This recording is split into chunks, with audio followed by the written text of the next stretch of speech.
önce arkadaşlarımızı serbest bırakın. Şimdi Van stratejik açıdan yani sistem tarafından önemli bir kent olarak görülüyor. O artık açığa çıktı. Yani bizim cephemizden doğru farkına varılmasa bile ilk etapta sistemin bunu stratejik olarak ele aldığını kanıtıdır bu. 2016'dan bu yana kesintisiz olarak 15 günde bir işte sokağa çıkma, her türlü demokratik tepkinin açığa vurulmasının yasaklanması. Aslında bu konuda bizde de bazı şeyler uyandırdı. Yani bizde derken halkta, toplumda, demokratik kitle örgütlerinde, sivil toplum örgütlerinde ciddi bir tepkiye neden oldu. Hala devam ediyor, biliniyor. Fakat şimdi hem sistemin Van'a özgü uygulamış olduğu o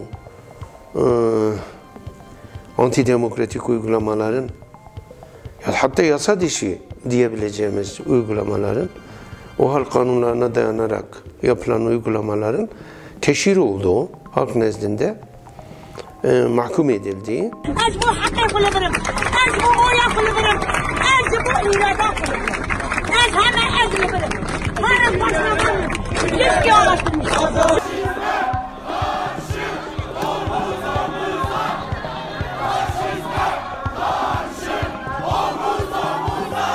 kayyum atandı. Alanı terk etmedik. Aşağı yukarı günde 3-4 planlama çerçevesinde halkın içindeyiz, esnafın içindeyiz.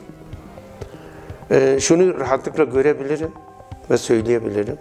Kayyum rejimi kendi sahibine de yaramadı. Yaramayacaktır da. Yani birinci kayyum dönemini az çok olumlayanlar bile şu anki mevcut durumu kabul etmiyor.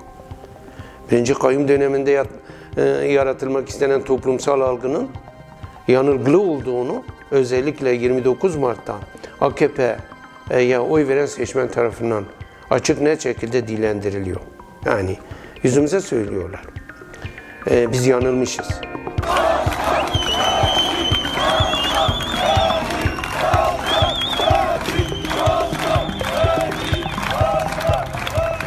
Şimdi Van kent itibariyle bölgenin merkezi.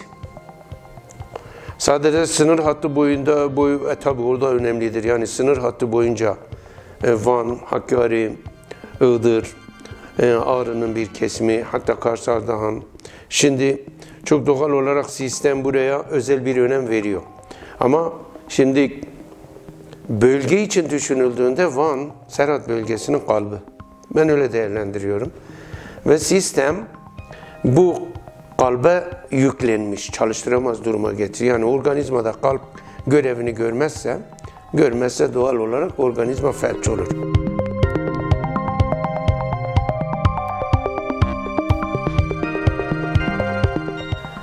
Van'da felç olma durumu söz konusu olursa bu diğer tüm sınır hattı boyunca, hatta Serhat bölgesi boyunca tüm kentleri olumsuz etkileyecek. Bunu çok iyi biliyor. Bu tespitten hareketle yükleniyor. Şimdi ne yapıyor?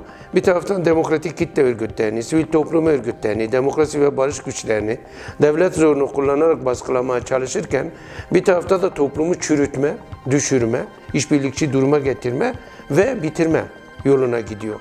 Mesela göçmen kaçakçılığıdır ve benzeri şeylerdir. Hatta denilebilir ki madde bağımlılığı, özellikle de mahallelerde gençler üzerinde oynanan oyunlar. Ne bileyim kadın cinayetleridir. Yani aç bırakıp perişan edip kendisine muhtaç etme bir paket karşılığında diyelim ki itaat durumuna sürükleme. Bütün bunlar bilinçli olarak uygulanan politikalardır. Kayyum irada gel ben pekirine ki kuvanli be basa kayyum enake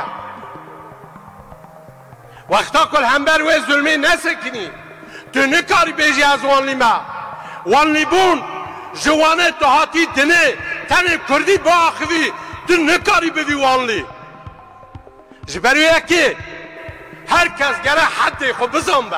Ya aslında ben genel olarak çalışmalarımda yani toplantılarda eğer özellikle Kürtçe bilmeyenlerin sayısı yoğunlukta değilse toplantılarımı ve konuşmalarımı Kürtçe üzerine bina ediyorum yani.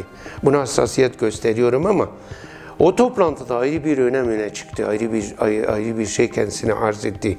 Bir ihtiyaçtı o. Şöyle bir Kürt olarak siz Kürt sorunu yoktur derseniz Kürt kimliğine, diline, diyelim ki gelenek ve görenekle, toplumun gerçeklerine ters düşer bir noktadaysanız ve hakarete varacak, ölçüyü kaçıracak şekilde eğer bir söylemde bulunursanız ben de altını çizerek özellikle de Kürtçe olarak cevap vermeyi uygun gördüm. Kürt sorunu yoktur, terör sorunu vardır. Evet. Gelecek Partisi Genel Başkan Yardımcısı Cuma Bey'i davet ediyorum. Buyurun. Toplumda büyük bir karşılık buldu, doğru. Evet. Yani her tweet'in 100 binlere varan bir izleyicisi oldu. Hatta o videolar 100 binlerce tekrar kişi tarafından izlendi. Bir realitenin altını çizdik. Bir Kürt olarak düşünceniz ne olursa olsun, diyelim ki hangi partide görev almışsanız sağ olun, sorun değildir ama bir Kürt'ün kalkıp Kürt sorunu yoktur demesi, böyle bir inkar politikasının gölgesinde kalması ya bilinçli ya da bilinçsiz. Bunun bilinçli olduğunu sanıyoruz. Onu öncelikle parantez açıp kapatayım. 2002 yılından bu yana artık Kürt sorunu yok demek, tümüyle sistemin, AKP merkezi yönetiminin ifadesidir. Salonun mevcut nabzı ortadaydı aslında. Ağırlıklı olarak zaten Vanlılar Federasyonu'nun kongresiydi. Doğal olarak Vanlılar oradaydı. Şimdi Vanlıların bu konuya karşı Van halkının hassasiyetini bile bile kürsüye çıkıp yüzümüze bir de merkezi partinin merkezinden arkadaşlar oradaydı. İl ve ilçe eş başkanlarımız oradaydı. Biz oradaydık. Başka kurum ve kuruluşların da temsilcileri oradaydı protokolda. Hepimizin yüzüne baka baka bir inkar politikasının sözcüsü gibi o kürsüyü kullanmak kabul edilir durum değildi. Parti adına konuşulacaksa ben de parti adıma konuşacağım. 2002'den beri Türkiye'yi, evet 2002'ye kadar Türkiye'de, bundan bu yana Türkiye'de Kürt sorunu yoktur. Terör sorunu vardır arkadaşlar. Bugün eğer biz buralarda konuşuyorsak, eğer Van'ın bu kürsülerde herkesin konuşma hakkı varsa bu demokratik haktır. Ya aslında şimdi toplumun şu gerçekliği o salon şahsında açığa çıktı. Orada katılımcılar şahsında açığa çıktı. Yani halkta bir özlem var. Bir hani tepkiyi açığa vurma duygu yoğunluğu yaşıyor. Toplum yaşıyor. O salonun hepsi HDP'li miydi? Asla değildi. Asla değildi. Ama o salonun yoğunluğu %90-95'i Vanlıydı. Ve Kürttü. Siyasi düşünceleri farklıydı. Onu biliyoruz. Çoğunu tanıyoruz zaten. Kurum temsilcileri vardı. Protokoldan belki Kürt olmayan bazı şahsiyetler oradaydı, doğru. Ama salonun ağırlığı ve yoğunluğu yurtsever Kürt halkından oluşuyordu.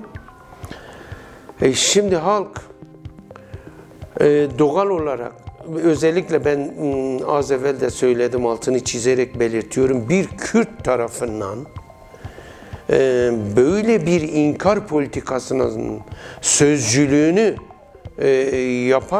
yapmak tepki topladı. Bir de Hemen herkes biraz sakin be. arkadaşlar oturun. Bir saniye. Hemen İroce siyasetinin az bu buriner. Otur. Şimdi biz demokratik bir seçim sonucunda sorumluluk aldık, görev aldık. Halk irade beyan etti. %54 oyla biz seçildik. Belediye yönetimine layık görüldük. Ama şimdi devlet zoruyla yerimize kayyum atandı. Ben gene Orada da altını çizdim. HDP'li olsun ya da olmasın. Kim olursa olsun ben Vanlıyım dedikten sonra kayyumu görmemesi, kayyum rejimini anlamaması, demokratım diyen, Vanlıyım diyen hiçbirinin kayyum rejimini kabul etmemesi gerekir.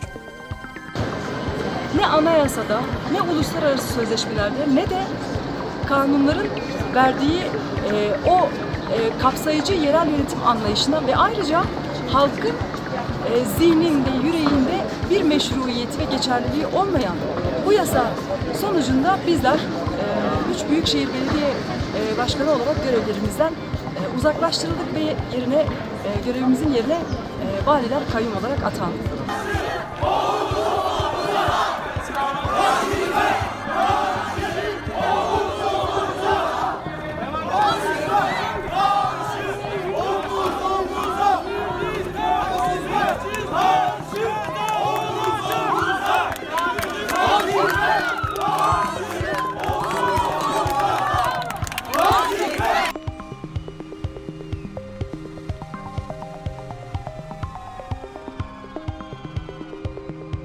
İrademe sahip çıkıyorum, oyuma sahip çıkıyorum, hakkıma sahip çıkıyorum. Ben direnirim buradayım. Almayana kadar da ayakta basmam.